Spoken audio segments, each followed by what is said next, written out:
जय श्री राम। थर्ड आई खोलने के लिए ध्यान की शुरुआत कैसे करें?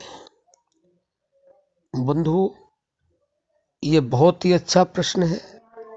वास्तव में थर्ड आई खोलने के लिए ध्यान अवश्य करना चाहिए, क्योंकि जो हमारी तीसरी आंख है, जब तक ये खुलेगी नहीं और जब खुलेगी नहीं तो अंतर जगत का हमें ज्ञान होगा नहीं, और जब अंतर जगत का ज्ञान नहीं होगा तो हमारा मनुष्य जन्म लेना बिल्कुल व्यर्थ है।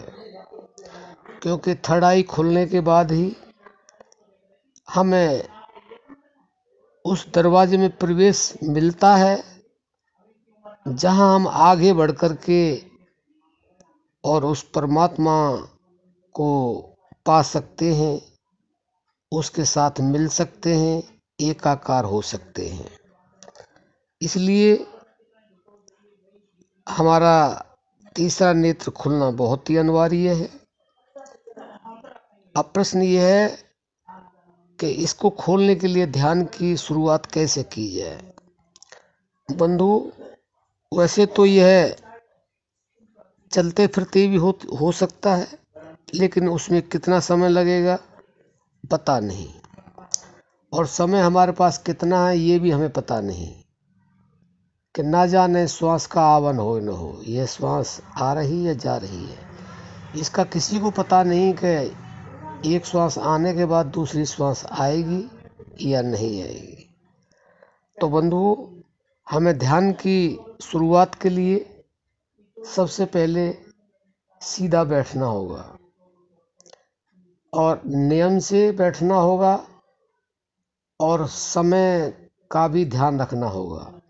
एक ही समय बैठे और एक ही जगह बैठे जहाँ शांत वातावरण हो, और बैठ कर के हम अपने शरीर को स्थिर कर लें।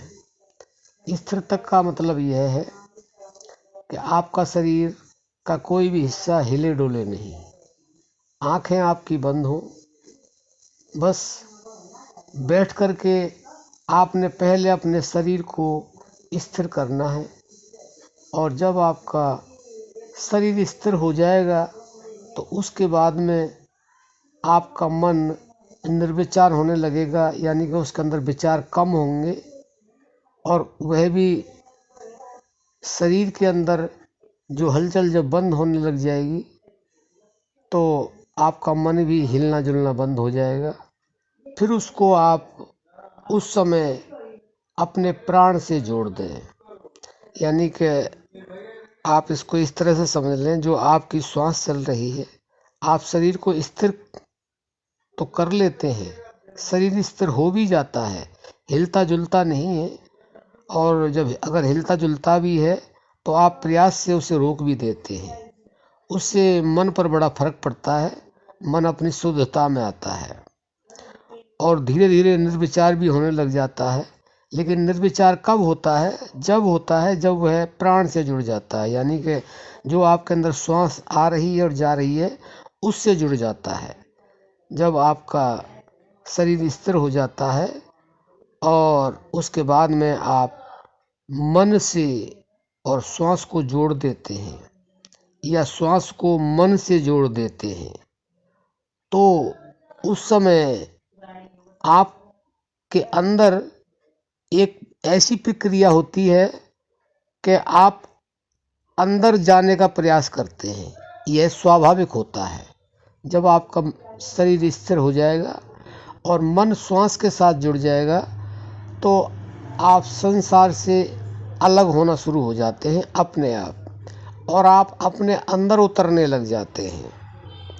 तो बंधुओं, अंदर उतरने का मतलब यह है कि आपकी जो श्वास की प्रक्रिया है लेने की और छोड़ने की, वह कम होने लग जाती है, और जैसे जैसे वह कम होने लग जाती है तो एक तीसरी जो नाड़ी है जिसको हम सुषुम्ना कहते हैं, वह आपकी थर्ड आई पर आ कर के और आपको इशारा करती है कि यहाँ देखो।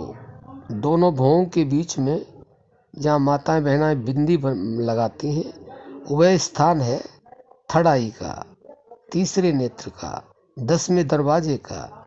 तो वहाँ पर एक स्पंदन होना शुरू हो जाता है।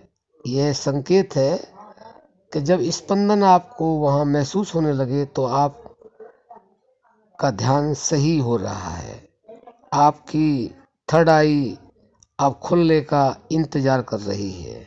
तो और लगातार आप इस तरह से ध्यान की शुरुआत करें और इस शुरुआत में लगातार आप अपना समय बढ़ाते चले जाएंगे तो वास्तव में ही आपकी थर्ड आई खुलने लग जाएगी।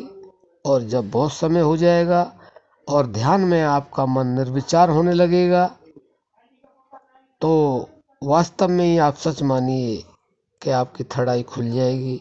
और उसके बाद में जो अनुभव होंगे वह आप किसी को बता भी नहीं सकेंगे, क्योंकि अनुभव बताए नहीं जाते हैं, क्योंकि अनुभव वाणी पे आते नहीं हैं। और उस समय आपको अंतर की जो यात्रा है वह शुरू हो जाती है और वह यात्रा अनंत है। आप जब उस यात्रा को करेंगे तो आपके अंदर कितनी आनंद की लहर आएगी ये तो आप स्वयं ही अनुभव कर पाएंगे। तो बंधु, आशा करते हैं थर्ड आई को खोलने के लिए ध्यान की इस तरह से शुरुआत करें और शुरुआत करते करते इसको प्रतिदिन बढ़ाते चले जाएं। फिर देखो आपके जीवन में क्या क्या होता है। आशा करते हैं आप समझ गए होंगे, ऐसा अवश्य करेंगे। अब हम अपनी वाणी को विराम देते हैं। जय श्री राम।